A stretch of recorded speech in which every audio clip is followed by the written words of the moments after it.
They called him just the janitor. He mopped up blood while the detectives argued theories. No one cared what he saw until a schoolgirl's torn bracelet slipped from his mop bucket and hit the floor with a clink. He said nothing, not until the courtroom was silent. Then he stepped forward and pulled from his pocket the one object that had the victim's blood and the killer's fingerprint. The room froze, and the defense attorney dropped his pen. They called him just the janitor. Walter Briggs had worked at the Grayson County courthouse for over 2 decades. He didn't wear a badge or a robe. He didn't argue cases, slam gavels, or speak into microphones. He wore a faded navy uniform with his name stitched on the chest in cursive red thread. Walter, every morning at 5:30 sharp, he pushed open the courthouse doors, his cart of supplies rattling behind him like a loyal companion. Mop, bleach, gloves, rags, trash bags, all lined up with the precision of a man who took pride in what he did. He moved through the building like a shadow, present but never noticed. The judges barely nodded at him. Lawyers hurried past him, heads deep in case files. Young interns sometimes mumbled a thank you if he held the elevator. Most days, no one really saw Walter, and honestly, Walter didn't mind. He wasn't a man of many words. He wasn't interested in being the center of anything. He found peace in the small things. Quiet hallways, the rhythmic swish of the mop across tile floors, the warm hiss of a fresh coffee pot in the break room when no one was around to talk over it. Walter knew every inch of the courthouse, every creaking stair, every flickering bulb in the hallway, every scratch on the marble floor that no one else ever noticed. He knew which doors stuck in the winter and which windows whistled when the wind came from the west. If a light bulb was out, Walter replaced it. If a pipe leaked in the bathroom, he fixed it before anyone even filed a complaint. If blood stained the courtroom floor after a brutal evidence presentation, Walter was the one who scrubbed it away while the others went to lunch. He was always there. But to most, he was no one. In the quiet town of Westbridge, people had simple roles. You were the sheriff or the store clerk or the preacher. Walter was the janitor. That's all. The man who cleaned up after others. The man who stayed late when no one asked. The man who remembered everyone's birthday, even if no one remembered his. Teenagers who came to the courthouse for juvenile hearings would joke behind his back. Some called him Old Mop or Mr. Nobody. A few even mocked the limp in his step, a remnant of an old knee injury he got slipping on courthouse steps during an ice storm 10 years ago. Still, Walter never raised his voice, never talked back, never corrected them. But what they didn't know was that Walter was always watching. He saw who held the door open for others and who let it slam shut behind them. He noticed which lawyers were kind to the secretaries and which ones barked orders like generals. He could tell, just by the way someone stood in the courtroom, whether they were nervous or guilty. Walter had a gift, an old, quiet kind of intelligence, the kind that doesn't speak much, but sees everything. You see, when no one thinks you matter, they don't censor themselves around you. And when people talk freely in front of you, thinking you're invisible, you learn things. Walter had been around long enough to hear stories whispered behind closed doors. He'd overheard judges complain about shady campaign donations. He'd seen defense lawyers share knowing glances with clients who were supposed to be strangers, and he'd picked up shredded notes in the trash that revealed more than anyone would have dared say out loud. But Walter never said a word, not until now. He lived alone, in a modest house 3 blocks from the courthouse. He didn't own a smartphone, didn't have cable. His backyard was filled with bird feeders and marigolds planted in neat rows. He listened to the radio and played chess by himself in the evenings, moving both black and white pieces with slow, deliberate hands. People in town said he was a bit of a relic, a leftover from another time, but those who paid attention, very few, mind you, knew that Walter had once been something more. Before the limp, before the courthouse, before the loneliness. But That's another story. For now, Walter was just the janitor, the old man with the mop, the invisible soul who drifted through the heart of the justice system like a ghost, quiet, consistent, overlooked, until the day everything changed, until the day he saw something that no one else did, until the day a young woman's death and a courtroom full of lies forced him to step out of the shadows and into the center of a murder case, because sometimes the people no one notices are the only ones truly paying attention. They say the heart of a small town beats slow, steady, predictable. That's how it was in Westbridge. People locked their doors out of habit, not fear. Neighbors waved across fences. Local gossip revolved around school plays and Friday night football, not crime scenes. But everything changed the morning Emily Carter was found dead in her apartment. She was only 22, a bright, beloved first-year elementary school teacher, the kind of person who remembered every child's name by the second week of school, who brought extra gloves for the kids who forgot theirs in winter, who stayed after hours to decorate her classroom with handmade crafts. Everyone loved Emily. She wasn't from money. Her father worked at the post office. Her mother ran a modest flower shop. She'd worked 2 part-time jobs through college just to earn her teaching degree. She dreamed of starting a reading program for low-income families. She didn't drink much, didn't go out late, and always checked in with her parents on Sunday nights, no matter what. So when she missed school on a Monday morning without a call, people noticed. By noon, her principal had contacted her parents. They hadn't heard from her. By 3 p.m., a welfare check was requested, and by 4:10, 2 officers knocked on the door of her small third-floor apartment above the bakery. The door was locked, but what waited behind it would change the town forever. Emily was found lying in the living room, her face bruised, a cut on her forehead, one hand outstretched as if reaching for something just out of sight. There were signs of a struggle. A shattered mug near her body, a broken lamp on the floor, a trail of blood smeared across the hardwood, ending at the edge of the couch. But there were no signs of forced entry, no stolen items, nothing obviously missing except her phone and her life. News spread like wildfire. By that evening, candlelight vigils were being organized. Her students were sent home early the next day, teachers too distraught to focus. Her classroom sat dark and silent, the walls still decorated with posters that read, "You are important, you are loved." Within 48 hours, every local news outlet had picked up the story. By the end of the week, regional media rolled in with cameras, reporters, vans parked on every corner. Satellite dishes turned the peaceful streets into a frenzy of flashing lights and whispered theories. The townspeople were shocked and scared. If someone like Emily could be murdered in her own home, who was safe? The mayor issued a public statement, promising justice. The police department called it their top priority. Detectives were assigned, search warrants filed, and every friend, neighbor, and co-worker was interviewed, but beneath the public concern, there was panic. The police had no clear suspect, no murder weapon, and barely any forensic evidence. Town, desperate for answers, turned to speculation. Was it a jealous ex? A vengeful student's parent? A stranger passing through town? Everyone had a theory. Everyone. Except Walter Briggs. He didn't have theories. He had instincts. And something about the way people were scrambling didn't sit right. Walter had watched detectives come and go through the courthouse all week. He heard them argue over timelines in the break room. He overheard a heated exchange about missing files outside the records office. He swept up the crumbs from donut boxes left behind after long interrogations.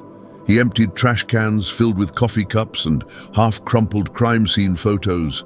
And through it all, he stayed silent, but he listened. And slowly, something began to take shape. It wasn't a full picture yet, not even a clear pattern, just little pieces.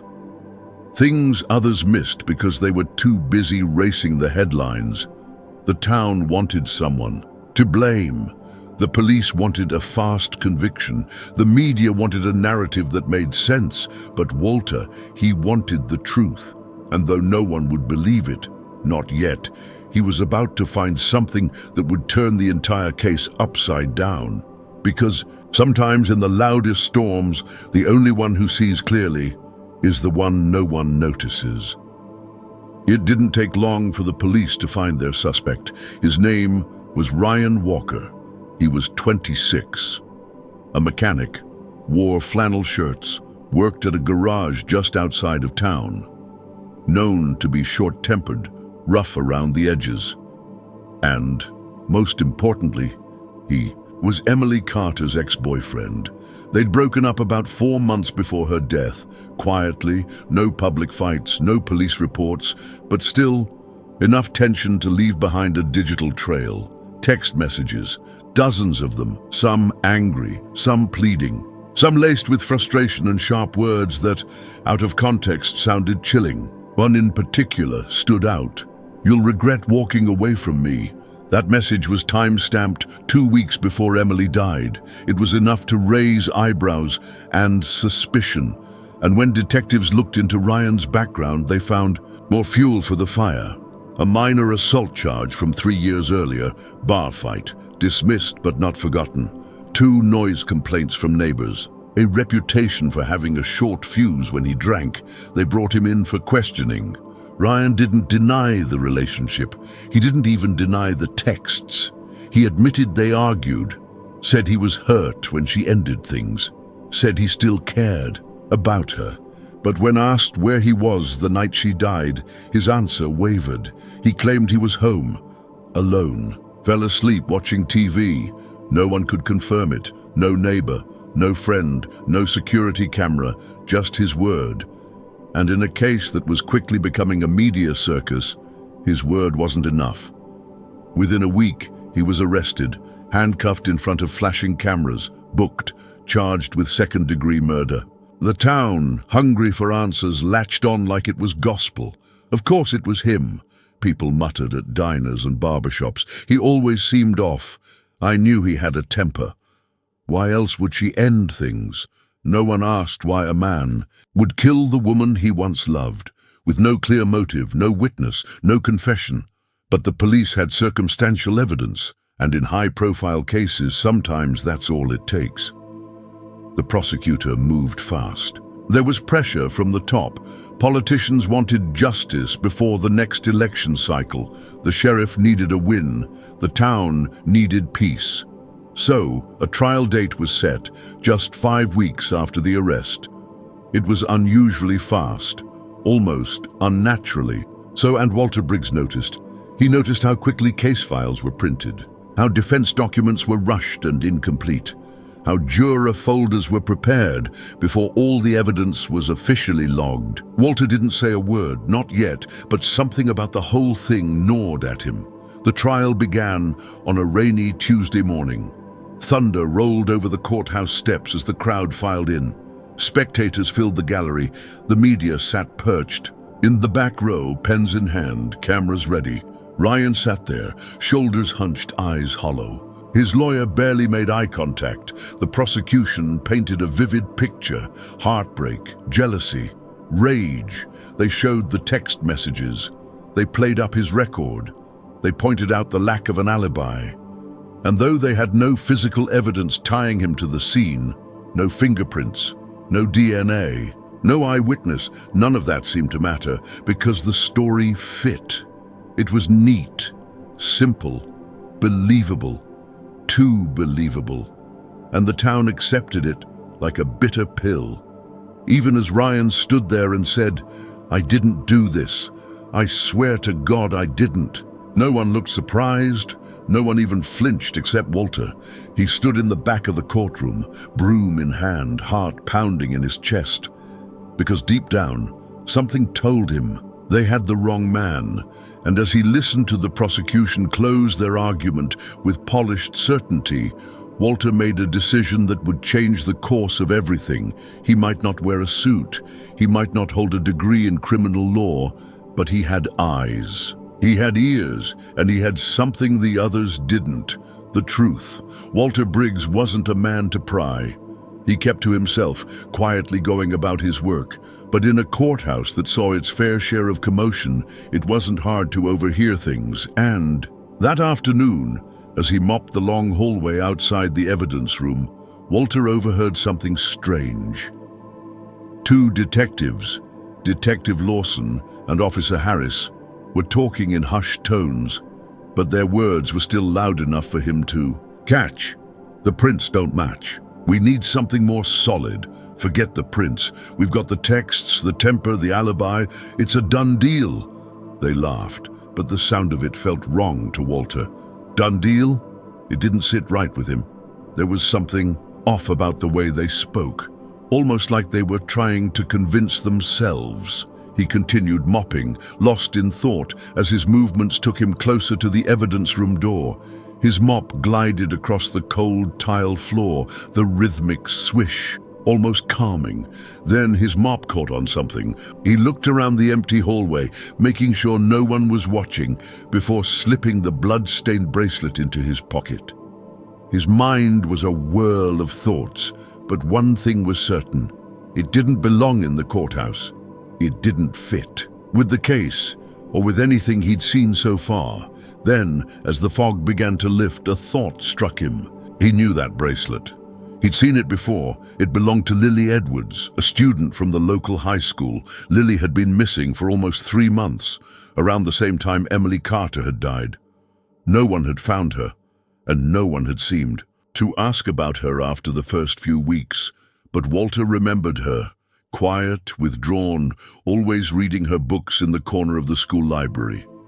The more he thought about it, the more the dots began to connect. Lily gone, Emily dead, both from the same small town, both victims of something larger, something hidden beneath the surface. And then, while cleaning the records room the next day, Walter made another chilling discovery. He stumbled across a maintenance log that had been falsified. It showed someone had accessed the evidence room off hours the day before Emily's death. Someone with access to the building when no one was around. The pieces were falling into place, but Walter was careful. He knew he couldn't rush into this. Someone was covering their tracks, and he didn't want to be caught in the web. The bracelet was just the beginning. Walter wasn't one to ask for attention. He knew his place. He was just a janitor, invisible to most. But this felt important. The next morning, after he had made sure the bracelet was safely hidden in his locker, Walter decided to take the first step. He couldn't just stay silent. Someone had to listen. He walked to the bailiff's office, the worn soles of his shoes echoing through the courthouse halls. The bailiff, a gruff man with a no-nonsense attitude, barely looked up as Walter stepped in. "I found something," Walter began, trying to keep his voice steady. "A bracelet, blood-stained. It was near the evidence room." The bailiff waved him off without a second glance. "You clean floors, Walter. You don't solve murders. Leave that to the real officers." Walter's chest tightened, but he didn't back down. "It's important. I think it could be connected to the case." The bailiff's eyes flickered with mild irritation. "I said, leave it. Go mop." Feeling the weight of his rejection, Walter's shoulders sagged, but he wasn't ready to give up. He found a junior detective, a young man with a cocky smile who was still trying to prove himself. "Detective, I need to talk to you about something," Walter said, his voice low. "It's about Emily's case." The young detective paused, giving him a dismissive glance. Then he chuckled, shaking his head. "You mop floors, Walter. Leave the solving to us. We've got it covered." Walter's heart sank. The dismissive attitude, the quick judgment. It was like no one cared to listen. The defense attorney, a middle-aged man with a tired expression, seemed defeated. His voice was barely audible as he argued, but it was clear. It was over. The jury had made up their minds, but something inside Walter felt wrong. He'd been to every session, listened to every word, watched as the case built against Ryan piece by piece, but all he could think about was that bracelet, the one no one seemed to acknowledge. As the courtroom prepared for the final statement, Walter's hand tightened around the cloth in his pocket. He stood up. The courtroom quieted, and every eye turned to the elderly janitor. The prosecutor's brow furrowed in confusion. The defense attorney looked startled. Walter's heart raced, but his steps were slow, deliberate. He made his way to the front, the eyes of everyone in the room following him. His hands trembled slightly as he unwrapped the cloth, revealing the blood-stained bracelet. "I found this in a mop bucket," Walter said, his voice steady but firm. "After cleaning the evidence hallway, it's not in your files." A hushed gasp swept through the room. The judge froze, his gavel raised but forgotten in his hand. The prosecutor jumped to his feet, objecting furiously. But Walter didn't stop. He held the bracelet out toward the judge, toward the prosecutor, and toward everyone in that room. The silence was deafening. The tension in the courtroom hung thick as the judge called for a brief recess. The bracelet Walter had presented was sent off for forensic testing immediately. It didn't take long before the results came back. The courtroom erupted in chaos as the truth finally came to light. Ryan Walker, the man who had been wrongfully accused, was immediately released from custody. The charges against him were dropped. The relief on his face was palpable, but there was little joy in it. He had been caught in a storm of injustice, and now, as the weight lifted from his shoulders, there was only the quiet sadness of what he'd endured. Meanwhile, Officer Mark Halley's world crumbled. The rookie cop, whose fingerprints were found on the bracelet, was arrested. Under intense pressure, he broke. He confessed to everything: the secret relationship with Emily, his jealousy, and the murder that had been hiding in plain sight. His motive was clear. Emily had threatened to expose their affair, and in a moment of rage, he'd taken her life. But even as Halley was carted away, the true hero of the story remained the humble janitor who had, against all odds, cracked the case wide open. Walter Briggs, sitting quietly in his small apartment, was soon met with unexpected recognition. A letter arrived at his door. It was a formal commendation from the town, applauding his bravery, his attention to detail, and his courage in speaking up when others refused to listen. The town wanted to honor him. A ceremony was being planned, but Walter, as always, remained humble. When asked to attend the award ceremony, he politely declined. "I didn't do anything special," he said softly. "I just didn't ignore what others threw away." And in those simple words, Walter Briggs reminded everyone that sometimes the quiet ones are the ones who see things most clearly. As the story comes to a close, we reflect on one powerful truth. Heroes don't always wear badges. Sometimes they wear janitor uniforms, quietly pushing brooms through silent halls. Walter Briggs showed us